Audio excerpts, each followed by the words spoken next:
لا جناح عليكم إن طلقتم النساء ما لم تمسوهن أو تفرضوا لهن فريضة ومتعوهن على الموسع قدره وعلى المقتر قدره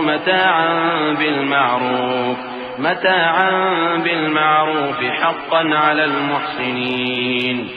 وإن طلقتموهن من قبل أن تمسوهن وقد فرضتم لهن فريضة فنصف ما فرضتم إلا أن يعفون أو يعفو الذي بيده عقدة النكاح وأن تعفوا أقرب للتقوى ولا تنسوا الفضل بينكم إن الله بما تعملون بصير. اور اگر تم عورتوں کو ان کے پاس جانے یا ان کا مہر مقرر کرنے سے پہلے طلاق دے دو تو تم پر کچھ گناہ نہیں. ہاں ان کو دستور کے مطابق کچھ خرچ ضرور دو، یعنی مقدور والا اپنے مقدور کے مطابق دے اور تنگ دست اپنی حیثیت کے مطابق. نیک لوگوں پر یہ ایک طرح کا حق ہے. اور اگر تم عورتوں کو ان کے پاس جانے سے پہلے طلاق دے دو لیکن مہر مقرر کر چکے ہو تو آدھا مہر دینا ہوگا. ہاں اگر عورتیں مہر بخش دیں یا مرد جن کے ہاتھ میں عقد نکاح ہے اپنا حق چھوڑ دیں اور پورا مہر دے دیں تو ان کو اختیار ہے. اور اگر تم مرد لوگ ہی اپنا حق چھوڑ دو تو یہ پرہیزگاری کی بات ہے. اور آپس میں بھلائی کرنے کو فراموش نہ کرنا.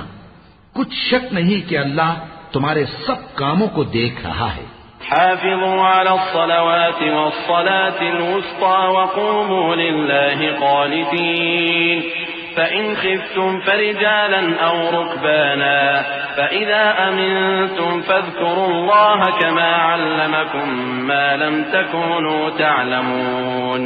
والذين يتوفون منكم ويذرون أزواجا وصية لأزواجهم متاعا إلى الحول غير إخراج فإن خرجن فلا جناح عليكم فيما فعلن في أنفسهن من معروف والله عزيز حكيم.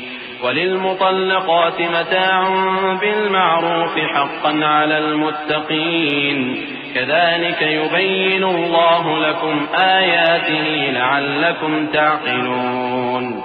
مسلمانوں، سب نمازیں خصوصاً بیچ کی نماز یعنی نماز عصر پورے اہتمام کے ساتھ ادا کرتے رہو اور اللہ کے آگے ادب سے کھڑے رہا کرو. پھر اگر تم خوف کی حالت میں ہو تو پیادے یا سوار جس حال میں ہو نماز پڑھ لو. پھر جب امن و اطمینان ہو جائے تو جس طریق سے اللہ نے تم کو سکھایا ہے جو تم پہلے نہیں جانتے تھے اللہ کو یاد کرو. اور جو لوگ تم میں سے مر جائیں اور عورتیں چھوڑ جائیں وہ اپنی عورتوں کے حق میں وصیت کر جائیں کہ ان کو 1 سال تک خرچ دیا جائے اور گھر سے نہ نکالی جائیں. ہاں اگر وہ خود گھر سے چلی جائیں اور اپنے حق میں پسندیدہ کام یعنی نکاح کر لیں تو تم پر کچھ گناہ نہیں. اور اللہ زبردست ہے، حکمت والا ہے. اور مطلقہ عورتوں کو بھی دستور کے مطابق نان و نفقہ دینا چاہیے. پرہیزگاروں پر یہ بھی حق ہے. اسی طرح اللہ اپنے احکام تمہارے لیے بیان فرماتا ہے تاکہ تم سمجھو.